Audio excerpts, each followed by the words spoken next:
Leader TV जे programme interview में आवां जो मेज़बान डॉक्टर अयूब शेख है मूंसां गॾु आहिनि सिंध जो नामियारो साइंसी मुफ़क्किर सिंध यूनिवर्सिटी खां वठी इस्लामिक कॉन्फ्रेंस ताईं ऐं साइंस जे हवाले सां मुख़्तलिफ़ लहजा अख़्तियार कंदड़ ऐं ख़ुदि सिंध में साइंस जे हवाले सां नओं फ़िक्र पैदा करण में हिकिड़ी कोशिशि कंदड़ जनाब डॉक्टर मोहम्मद अली महसर साहब सां असांजूं ॻाल्हियूं काल्ह हिकिड़े नुक़्ते ते पूरी थियूं अॼु वरी असां उनखे शुरू था कयूं। डॉक्टर साहब अस्सलाम वालेकुम। वालेकुम सलाम। वॾी महिरबानी। त असां तव्हां सां कल्ह पे ॻाल्हायो जनाब डॉक्टर मुमताज़ काज़ी साहब ते ऐं तव्हां असां सां ॻाल्हि पे कई त सैयद वॾल शाह मुमताज़ काज़ी या ख़ुदि ग़ुलाम मुस्तफ़ा शाह हिकिड़ो अहिड़ो माहौल चाहिनि पिया जेको साइंस जे हवाले सां मुनफ़रद हुजे। सैयद वॾल शाह जे बारे में सिंधी माण्हुनि खे ख़ासि करे घटि ख़बर आहे।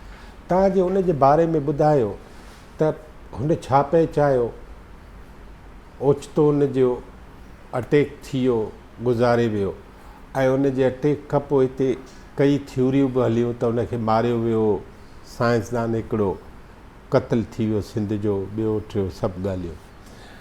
अवां उन्हनि समूरी थ्योरीज़ खां वठी करे ख़ुदि सैयद वॾल शाह खे कीअं ॾिठो ऐं अवां उनखे उन जे बारे में छा ॻाल्हाईंदो?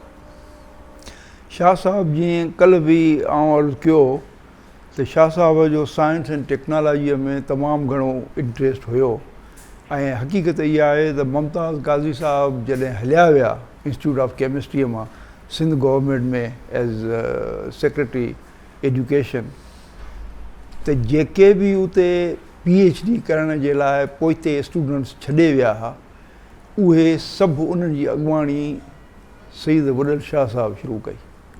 ऐं हक़ीक़त इहा आहे त जंहिं महिल डॉक्टर साहब जन वफ़ात कई उन वक़्तु हुननि सां गॾु मुंहिंजे ख़्याल में त 6-7 जेके माण्हू उन्हनि PhD कई पए ऐं ख़ुदि जेके ही नॉर्वे विया हुआ उन जो ई मक़सदु इहो हुयो त कुझु सैंपल्स जेके हुननि एक्सट्रैक्ट कया हुआ ख़ुसूसन जड़नि ॿूटियुनि मां, सिंध जे जड़नि ॿूटियुनि मां, उन्हनि जी स्ट्रक्चर्स जेके आहिनि उहे डिटर्मिन करण जे लाइ जीअं त सिंध यूनिवर्सिटीअ में उहा इक्विपमेंट मौजूदु न हुई तंहिंजे करे उहो नॉर्वे खणी विया हुआ उते उनखे स्टडी करे उहो करण जे लाइ।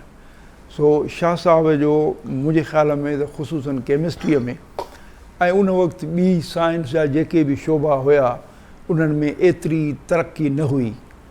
मां सम्झां थो त उन वक़्तु सिंध यूनिवर्सिटीअ में सवाइ केमिस्ट्रीअ जे ॿियो कंहिं बि डिपार्टमेंट में PhD कंहिं कोन पिए कई। साईं इहो कल्ह तव्हां ॻाल्हि कई, मूंखे इहो सुवाल बि हो ज़हन में त ॿियनि शोबनि जूं फैकल्टी कमज़ोर हुई या इंट्रस्ट न हो या प्रियोरिटीज़ न हुयूं?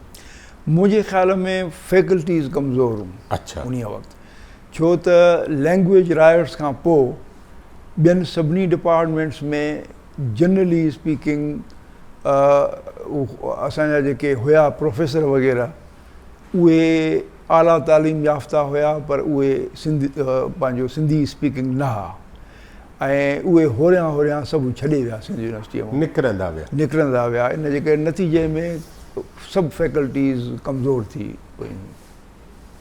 पोइ सैयद वॾल शाह जेको आहे उनजी जनरल उनजे रवैये जे बारे में, उनजे उथा वेठी जे बारे में जेकॾहिं के ॻाल्हियूं तव्हां वटि आहिनि त असांजे ॾिसंदड़नि खे। शाह साहब सां मुंहिंजो जेको आहे सो शुरूअ में ई लॻभॻि मुंहिंजे ख़्याल में 1.5 साल लहु विचड़ रही उन में रिसर्च कंदा हुआ उते त मां बि ॾिसंदो हुउसि उते उनजी अलॻि लैब हूंदी हुई जंहिंमें रिसर्च कंदा हुआ ऐं उन खां पोइ मां ख़ुदि ॿाहिरि हली वियुसि PhD करणु। त पुठिते जेका PhDनि खे हिननि गाइड कयो पए उहे सभु शाह साहब जी तारीफ़ कंदा आहिनि त हू नरगी हिकिड़ो सुठो उस्तादु हुयो पर सुठो साइंसदान हुयो ऐं एज़ अ पर्सन उहो सभिनी जे मथां वधीक महिरबानी हुयो ऐं आउट ऑफ वे पंहिंजे स्टूडेंट्स खां अलावा ॿियनि खे बि गाइड करण जे लाइ हमेशह मुतमनी ऐं अॻभरा हूंदा हुआ। माना हुनजो जनरल एटीट्यूड हो, जनरल एटीट्यूड हुनजो तमामु आला हुयो। हाणे साईं तव्हां यूनिवर्सिटी में हिकिड़ी बाक़ी शख़्सियत सैयद ग़ुलाम मुस्तफ़ा शाह उन जे बारे में कुझु अकाउंट ॾेई सघो था? शाह साहब सां मुंहिंजो पर्सनल कोई बि कोन हुयो, बिकॉज़ असां शाह साहब वाइस चांसलर हुयो ऐं असांखे जूनियर लेक्चरर हुयासीं, पर उन्हनि सां काज़ी साहब जन जो सभ खां वधीक उन वक़्तु हूंदो बि ईअं हो त जेको अॻुवाण हूंदो ऑर्गेनोग्राम जे हिसाब सां, हा उन लिहाज़ सां। बाक़ी सभु ॿुधियूं ॻाल्हियूं आहिनि, उहे आम तौर ते सिंध में जीअं आहिनि जिन माण्हुनि जो डायरेक्टली हुननि सां हुयो तालुक़, उहे भला उन दौर जी ॻाल्हि आहे त अलामा आया काज़ी ऐं सैयद ग़ुलाम मुस्तफ़ा शाह में जे कंपेरिज़न कजे त फ़र्क़ु आहे या? मां सम्झां थो वॾो फ़र्क़ु आहे। अच्छा, अलामा आया काज़ी सां मुंहिंजी पहिरियों दफ़ो आम्हूं साम्हूं उन वक़्तु मूंखे पियो। सिंध यूनिवर्सिटीअ में काज़ी साहब जन वञी चुका हुआ उन वक़्तु, उन वक़्तु वाइस चांसलर जेको हुयो सो ग़ालिबन रज़ीउद्दीन सिद्दीकी साहब हुयो, पर उनखे एक्टिंग चार्ज मिली न, बाद में त वाइस चांसलर हुया। हा, पर उते हिकिड़ो फंक्शन थियो जंहिंमें हुननि डॉक्टरेट ॾिनी ज़ुल्फ़िकार अली भुट्टो साहब खे। उन में अलामा आया काज़ी साहब खे बि सॾियो हुयऊं, उनखे बि डॉक्टरेट ॾिनी सिंध यूनिवर्सिटीअ। ऐं काज़ी साहब एतिरो त फ्रेल ऐं उहो थी चुको हुयो जो असां मज़ाक में स्टूडेंट्स हुयासीं, जेका इंटरनेशनल हॉस्टल में विच में वॾो हिकिड़ो मैदान पियो हो, उनजे बिल्कुलु मुंहिंजी साम्हूं ई कमिरो हुयो ऐं उन में वाइस चांसलर हुयो कुरैशी साहब। कुरैशी साहब तव्हांखे यादि हूंदो, इंजीनियर हुया। एस.एम. कुरैशी न, उहो त महिराण जो सिंध यूनिवर्सिटी हुयो। कुरैशी साहब इन्हनि जो काज़िम सां लाॻापो हो ज़्यादा, पर तमामु हिकिड़ो जेको आहे सो ईमानदार माण्हू। ऐं उन सिंध यूनिवर्सिटीअ में जेके गोबियूं थियूं सभ खां पहिरियों उहे खोटे ॿाहिरि कढियूं। उन्हीअ में असां मज़ाक में स्टूडेंट्स हिकु ॿिए चवंदासीं त आया काज़ी साहब खे खारीअ में खणी ईंदा, काज़ी साहब एतिरो पोड़ो थी चुको हो। अच्छा, ऐं मूंखे अॼु बि मुंहिंजे कननि में उहे अल्फाज़ गूंजनि था जंहिं महिल काज़ी साहब जी तक़रीर जो वारो आयो त स्पीकर जे साम्हूं जब हुननि चयो ओ माडेरन मैन, हितां खां वठी हुननि शुरू कई उहा तक़रीर। ऐं भुट्टे साहब जी तक़रीर जेका आई, भुट्टे साहब पाण हिकिड़ो मक़ालो जेको पढ़ियो, हिकिड़ो लफ़्ज़ हुयो को फॉरेन पॉलिसीअ में इस्तेमालु थींदड़, उन ते हुन माण्हू 15-20 मिंट ॻाल्हायो। आहे काज़ी साहब न, भुट्टे साहब। हा, सो बहरहाल हुनजो किसो हिकिड़ो तव्हांखे मज़े जो ॿुधायां त उनजे एंड ते मां पंहिंजे कमरे में, छो त बिल्कुलु लाॻीतो कमिरो हो, मां पंहिंजे कमरे में शाम जो जंहिं महिल वांदो थींदो हुउसि त पुराणियूं अख़बारूं गॾु करे उहे मथे छित ते प्लास्टिक जे हिकिड़े टब में पुसाए रखी ईंदो हुउसि। उहे ॻरी वेंदियूं, पोइ उन्हनि खे हथनि सां खोटे ॿाहिरि कढी नंढड़ा नंढड़ा गुलेला ठाहे उन्हनि उन्हनि खे रंग ॾेई मुख़्तलिफ़ टुकड़नि में, ॻाढ़ा, सावा, पीला, नीरा। उहे केमिस्ट्रीअ में पढ़ंदा हुआसीं त केमिस्ट्रीअ में फिक्स्ड आहिनि, मसलन ऑक्सीजन जो रंग को हिकिड़ो हूंदो, हाइड्रोजन जो ॿियो हूंदो, ईअं कार्बन जो कारो हूंदो, मुख़्तलिफ़ एलिमेंट्स जा जे रंग हूंदा हुआ। उहे असांखे उते ठहियल ठुकियल काज़ी साहब इम्पोर्ट कया हुआ, उहे ॾिसंदा हुआसीं। उहे त मुयसरु कोन हुया। पोइ मां पंहिंजा उहे गुलेला ठाहे सॼे कमरे में भितियुनि ते उहे पंहिंजो ख़ुशूसन उन्हनि में बांड्स विच में थींदा आहिनि किन ॿिनि एलिमेंट्स जे विच में, उहे बांड्स जे तौर ते उन में टूथपिक्स जेके आहिनि उहे हणी उहे मां स्ट्रक्चर ठाहे ऐं सॼे उन में कमरे में हयां हा।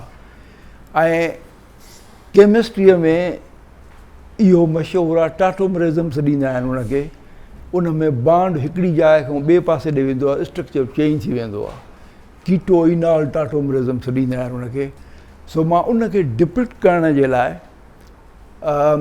हैदरी बनस्पतीअ जो दॿो हिकिड़ो खणी उन ते बाक़ाइदा पटो चाढ़े 2 फुट स्केल खे टोड़े उन में पेंसिल जे ॿिन्ही पासनि खां गोरो कढी फासाए पखे ते पटो चाढ़े उहो मां चालू कयो त उहो बांड जेको आहे हुन सां लॻंदो हो, एटम होॾे हलियो वेंदो हो, इहो मिकेनिज़म मां ठाहियो। हाणे इहा घणनि माण्हुनि खे ख़बर हुई ऐं उन्हनि कुरैशी साहब खे ॿुधायो त हिते हिकिड़ो अहिड़ो स्टूडेंट रहे थो जंहिं पंहिंजे कमरे में ई ठाहियो आहे। सो कुरैशी साहब खे वठी आया कमरे में, उतां जंहिंमहिल जीअं ई फंक्शन पूरो थियो ॾिसण जे लाइ। जवानी जो ज़मानो हो, जवानी माना त बोल सिंधीअ में मुंहिंजे ख़्याल में बेस्ट लफ़्ज़ इस्तेमालु कजे त माण्हूअ में थोरी टड़ाइप बि थींदी आहे। मूंखे हुननि चयो त इहो तूं हलाए ॾेखार असांखे। मां उहो पखो ऑन कयो। हाणे हूअं नॉर्मली पखो हलाईंदा हुआसीं होरियां त हो फुट जेके ख़ुशूसन टूथपिक्स जेके आहिनि उन्हनि में केतिरी ताक़त हूंदी। त मां पंहिंजी उन्हनि खे ॾेखारण जे लाइ त केॾो मां कमु कयो, मां जवानी जी तेज़ी पखे में विझी छॾी। पखे में उहा तेज़ी मां विधी। उहो जंहिंमहिल मैक्सिमम स्पीड ते हलियो त उहो का महिल न कंहिं जहिड़ी त उहो त पेंसिल जो जेको गोरा हुया फुटपाथनि में फाथल उहो निकिरी वियो। ऐं कुरैशी साहिबु जेकॾहिं कंधु हिकु पासे करे ऐं बचाए न वञे पाण खे त घणो करे ज़ख़्मी थी पवे आहे। सो इहो उहो ज़मानो हो जंहिंमें स्टूडेंट्स खे इनकरेज कंदा हुआ। ऐं इहे शयूं जेके आहिनि उते करण खां पोइ मुमताज़ काज़ी साहिबु उन्हीअ मां इहे लैब में बि अहिड़ा कम कंदो हुउसि। मुमताज़ काज़ी साहिबु वर्कशॉप हूंदी हुई जंहिंमें वाढा ऐं ॿी लेथ मशीन हूंदी। उन्हनि खे घुराए ऐं चयो त हे स्टूडेंट तव्हांखे जेको ठाहिण जे लाइ चवे त हिन जी मदद कंदा कयो, ठाहे ॾींदा कयो। पोइ असां रमज़ान शरीफ़ में सारी राति जेको आहे लैब में कमु कंदा हुआसीं ऐं रोज़े जे वक़्त ते जेको आहे सो घरु वेंदा हुआसीं, पोइ सुम्ही पवंदा हुआसीं वञी, ॾींहं जो वरी उथी ईंदा हुआसीं। पर वक़्त जी एतिरी पाबंदी हूंदी हुई जो कंहिं स्टूडेंट खे मजाल न हूंदी हुई जो 9 बजे न पहुचे, 9 बजे क्लास शुरू थी वेंदा हुआ। ऐं उहो दौरु जेको आहे सो ॾाढो मुख़्तलिफ़ हो अॼोके दौर खां। वरी अचो काज़ी साहब ऐं साईं मुस्तफ़ा शाह ते। हाणे तव्हां छा था फ़ैसिलो ॾियो त यूनिवर्सिटी जे लाइ काज़ी साहब जेको कमु करे वियो उन जी एक्सटेंशन में हू कामयाबु थियो या न? उन जी एक्सटेंशन में कामयाबु काज़ी साहब न, साईं गुलाम मुस्तफ़ा शाह। साईं गुलाम मुस्तफ़ा शाह जेको आहे सो उन वक़्तु मुंहिंजो अंदाज़ो इहो आहे त ईअं न हूंदो हो त हिकिड़ो माण्हू जेको आहे डिपार्टमेंट में कोई कमु करे त उन खे वाइस चांसलर जेको आहे उनखे अॻिते वधाए साइंटिफिक तुक़्ते ते रखो। अच्छा अच्छा अच्छा। इन जे करे जो शाह साहब जेको आहे उहो पॉलिटिकल माण्हू हो। साईं भला उन जी फ्यूडलिस्टिक उहे ट्रेड्स नज़र ईंदा यूनिवर्सिटी में? पॉलिटिकली त मां सम्झां थो माण्हू मुमकिन आहे त मुतफ़िक़ न हुजनि, पर मुंहिंजे ख़्याल में त यूनिवर्सिटीअ खे जेको ॿिज पोखियो वियो ख़ुशूसन लिसानियत जो, उहो शाह साहब पोखियो। अच्छा, हीउ जेको वाक़ियो थियो आहे हफ़ीज़ पीरज़ादे खे वसाइण जेका चमाट हुई, हा, अवां किथे आहियो तॾहिं? मां उन वक़्तु ॿाहिरि हुयुसि। ॿाहिरि? हा, PhD ते? हा। अच्छा। ऐं सिंध यूनिवर्सिटी तव्हां 3 साल पढ़ियो? मां सिंध यूनिवर्सिटीअ में 4 साल पढ़ियुसि ऐं 5 थी विया, हिकिड़ो साल जेको ज़ाया थियो। ऐं पढ़ायो घणो? मां उन खां पोइ सिंध यूनिवर्सिटीअ में पढ़ायो 70 खां वठी वेंदे 92 ताईं। 22 साल? जी हा, 22 साल? 22 साल। अच्छा, हाणे मूंखे ॿुधायो त यूनिवर्सिटी पोएं पेर थी हले या अॻिते वई आहे?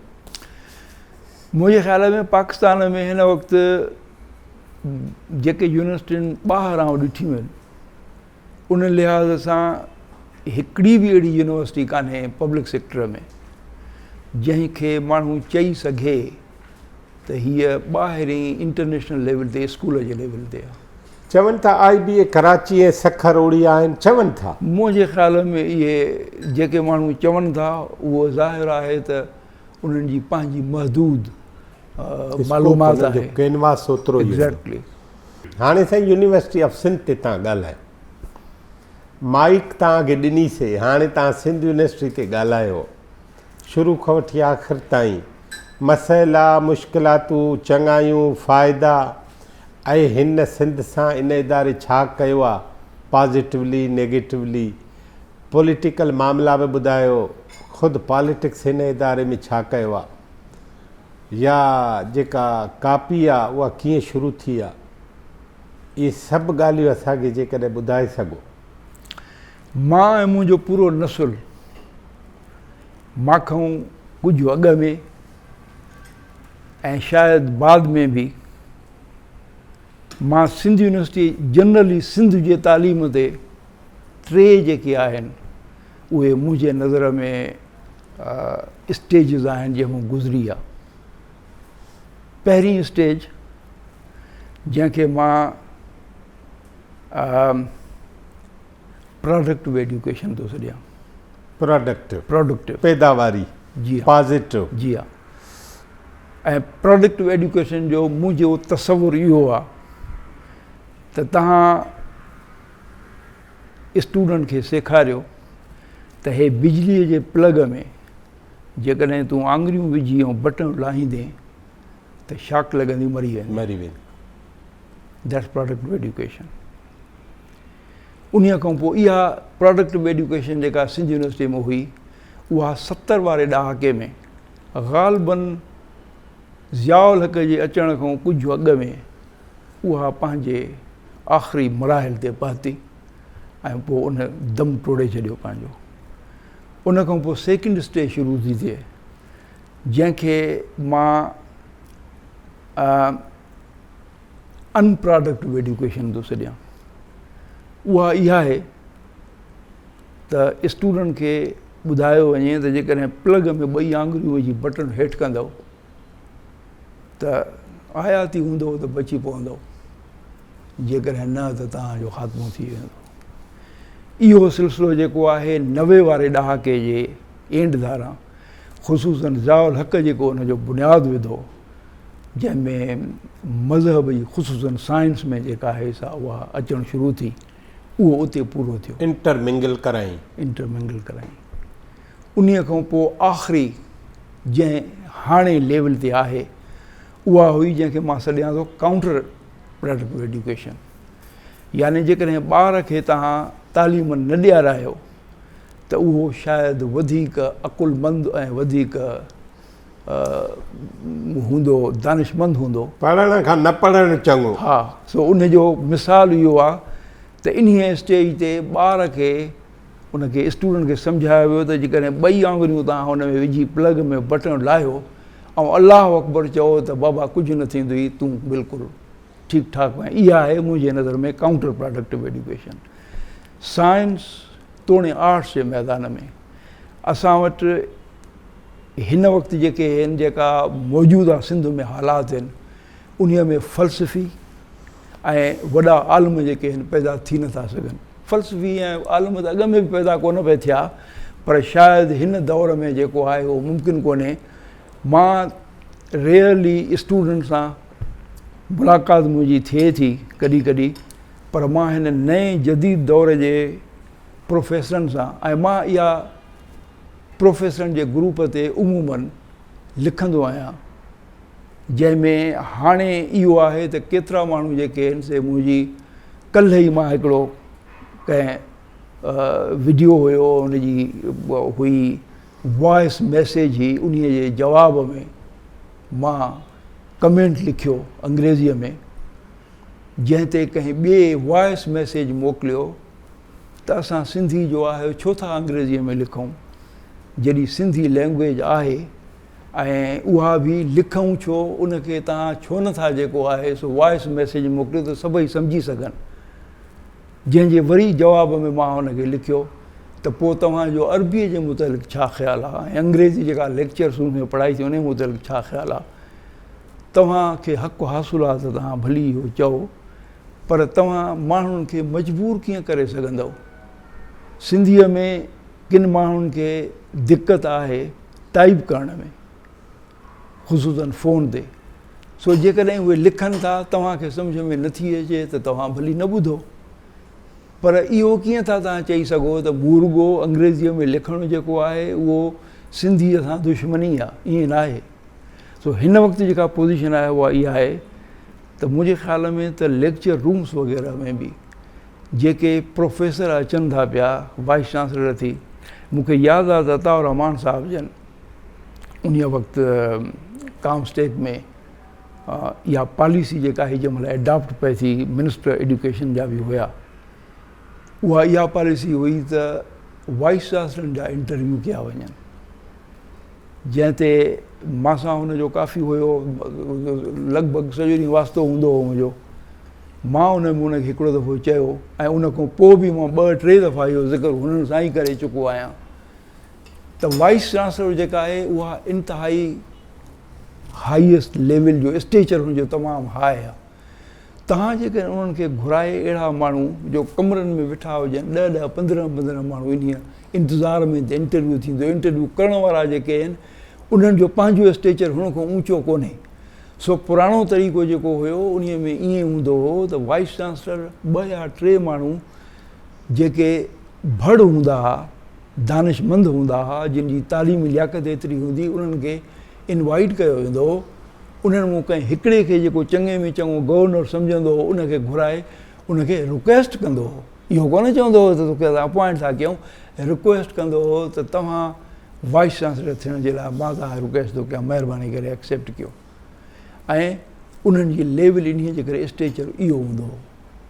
छो त अलामा आया काज़ी साहिब जे लाइ मशहूरु आहे त जंहिं महिल मार्शल लॉ लॻी ऐं जेको सिंध जो मार्शल लॉ एडमिनिस्ट्रेटर हुयो बासी हो ग़ालिबन, उनखे चयो त अचे पियो अयूब ख़ान या कोई शायदि पाण अब्बासी साहिब पे आयो, हुनजो हेठियों जेको हो उन हिनखे चयो त असां स्टेशन ते वञूं था उनखे रिसीव करणु।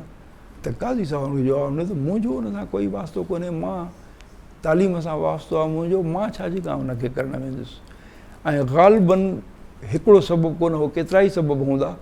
काज़ी साहिब जो हथ धोई एजुकेशन में हथु कढणु जेको हुयो उन जी बि हिकिड़ी इहा ई वजह हुई त हुन ॾिठो त हालतूं हाणे जेके आहिनि से उहे फ़लसफ़ियुनि जे लाइ न आहिनि, हाणे ब्यूरोक्रेट्स जे लाइ आहिनि। ऐं उहे उन जे करे सिंध यूनिवर्सिटीअ जो हाणे हाल जेको आहे सेड दैट पूरे पाकिस्तान में काई बि पब्लिक सेक्टर में अहिड़ी यूनिवर्सिटी कान्हे।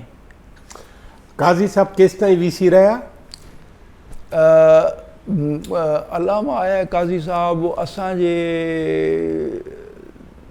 स्टूडेंट थियण खां अॻु में ई मुंहिंजे ख़्याल में ग़ालिबन मां स्टूडेंट हुयुसि त काज़ी साहब जन थी रिटायर थी विया, पर मूंखे साल यादि कोन्हे। मां स्टूडेंट कॾहिं हुआ? मां आयो आहियां सिंध यूनिवर्सिटी जॉइन कई 64 में, 65 में 64 एंड 65 शुरूआत। ठीकु आहे, साल जेको वियो बि 65 में। त काज़ी साहब हुयो न, रज़ीउद्दीन साहब हो। रज़ीउद्दीन साहब हो।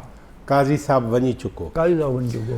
त काज़ी साहब जो वियो आहे त इहो सम्झंदे त हाणे अक़ल ऐं फ़लसफ़े ऐं तहक़ीक़ जो शायदि मैदान बाक़ी न बचे, इन करे हुन कयो रवानगी ऐं हिते हालतूं थी वियूं ख़राबु। ठीकु आहे साईं, हिकिड़ी नंढड़ी साई खपो इन्हनि हालतुनि ते जे ॻाल्हायूं। नाज़रीन असां सां गॾु रहिजो ऐं असांजूं ॻाल्हियूं डॉक्टर मोहम्मद अली महसर साहिब सां जारी आहिनि। हिकिड़ी नंढड़ी साई था वठूं।